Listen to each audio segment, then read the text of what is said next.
اللهم لك الحمد أنت نور السماوات والأرض ومن فيهن، ولك الحمد أنت قيوم السماوات والأرض ومن فيهن.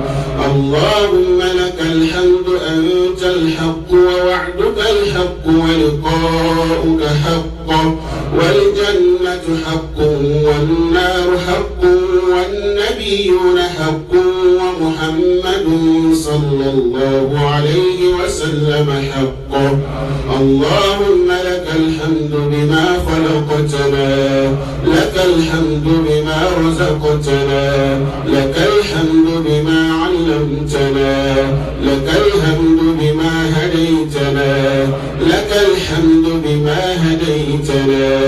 اللهم اهدنا فيمن هديت، وعافنا فيمن عافيت، وتولنا فيمن توليت، وبارك لنا اللهم فيما أعطيت.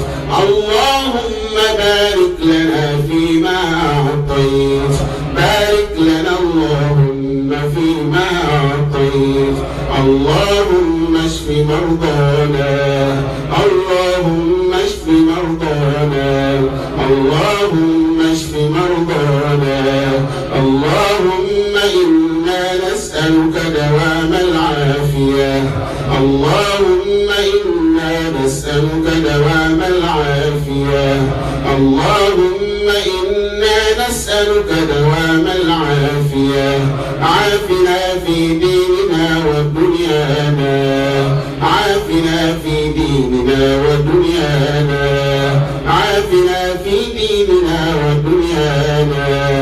اللهم طهر قلوبنا، اللهم طهر قلوبنا برحمتك يا أرحم الراحمين، برحمتك يا أرحم الراحمين، برحمتك يا الله، يا رحمن يا الله، يا رحيم يا الله، يا ملك يا الله، يا قدوس يا الله، يا سلام يا الله، يا مؤمن يا الله، يا مهيمن يا الله، يا عزيز يا الله، يا جبار يا الله، يا متكبر يا الله، يا خالق يا الله، يا بارئ يا الله، يا مصور يا الله، يا غفار يا الله، يا غفار يا الله،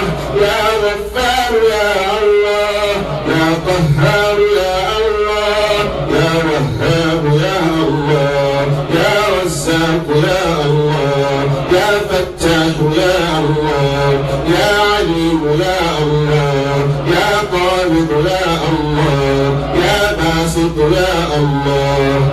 اللهم يا من أجاب نوحا حين نادى، اللهم يا من أجاب نوحا حين نادى، ويا من سمع يعقوب في شكواه، ورد إليه يوسف وأخاه، وبرحمته ارتد بصيرا وأعاد النور إلى عيناه.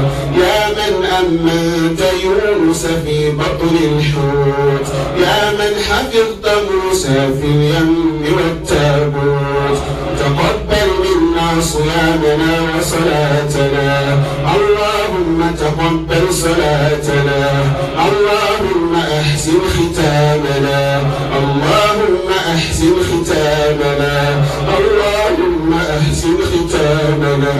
اللهم بارك لنا في أولادنا، اللهم بارك لنا في أولادنا، اللهم انصرنا على أعدائنا، اللهم انصرنا على أعدائنا. لا حول ولا قوة إلا بالله. اللهم زينا بزينة القرآن، اللهم ادخلنا الجنة بشفاعة القرآن برحمتك برحمتك يا أرحم الراحمين. اللهم اغفر لآبائنا وأمهاتنا وأجدادنا وجداتنا، اللهم اغفر لهم وارحمهم وعافهم واعف عنهم برحمتك يا أرحم الراحمين. ربنا هب لنا من أزواجنا وذرياتنا قرة أعين واجعلنا للمتقين إماما. ربنا آتنا في الدنيا حسنة وفي الآخرة حسنة وقنا عذاب النار. وصل اللهم وسلم وبارك على عبدك ونبيك محمد وعلى آله وصحبه أجمعين. سبحان ربك رب العزة عما يصفون وسلام على المرسلين والحمد لله رب العالمين.